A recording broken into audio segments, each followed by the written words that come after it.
作ります。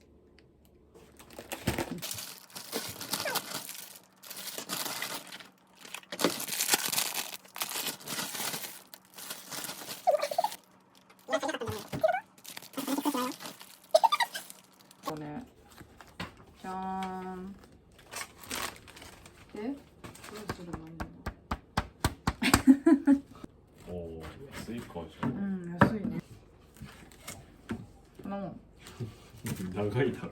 中にどれぐらい？こんなもん。3センチこんなもんでしょ。これぐらい？こんなもん。うん。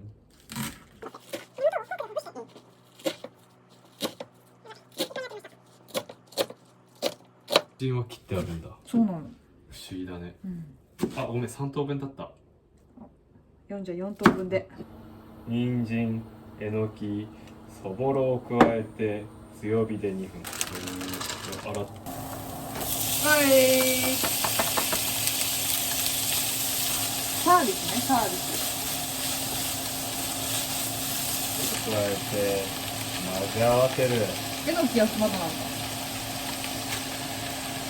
あ、えのきもう入れるわ。えのき入れます。先だったわ。はい。全部入れます。人参と言ってやったわ。あ、そうなの。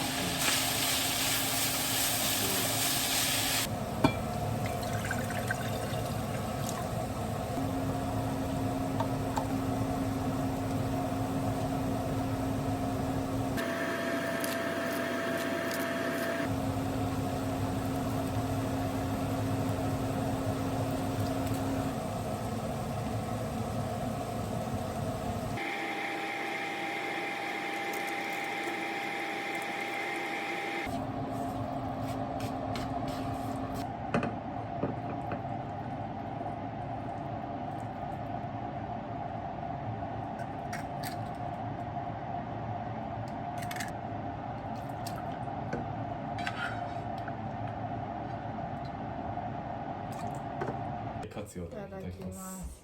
すごい量なんだけど。